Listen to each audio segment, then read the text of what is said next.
Куріпка сіра належить до осілих птахів, поширених на усій території України, тобто її можна зустріти впродовж усього календарного року.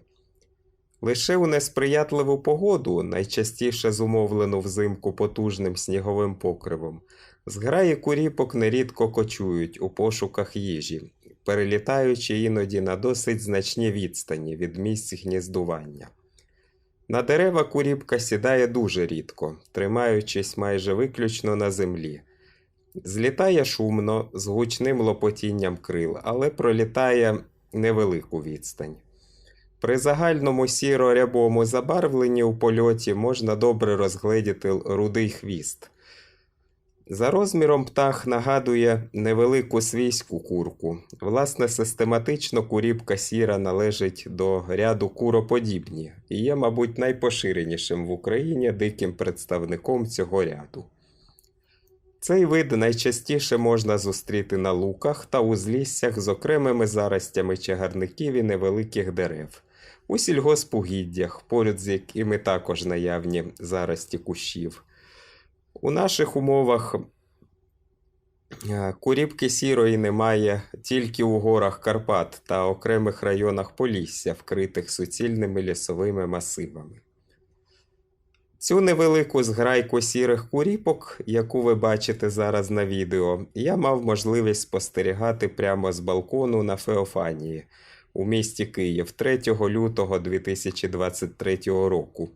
Причому тут ці птахи з'являються вже не вперше і активно живляться насінням різних бур'янових рослин у сніжну снігову погоду, зокрема амброзії полинолистої та полину звичайного.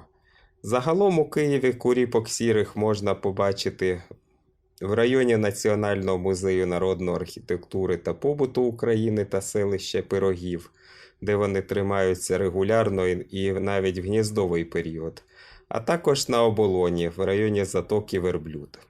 Це принаймні ті місця, де я їх фіксував особисто впродовж останніх 2 років. Є вони без сумніву і в інших областях, наприклад, біля міст Полтави і Харкова, де я мав можливість регулярно екскурсувати. Але загалом в окремих регіонах України, наприклад, в західних областях, чисельність куріпки сірої помітно скорочується. А отже, вона має потребу у регіональній охороні, а також в забороні полювання на неї, оскільки куріпка сіра є досить відомим мисливським птахом.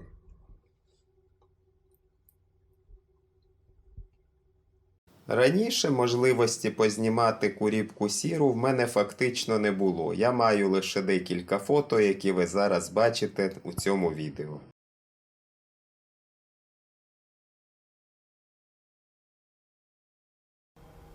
Друзі, а чи бачили ви куріпок сірих раніше? Якщо так, то напишіть про це в коментарях і підписуйтесь на мій канал.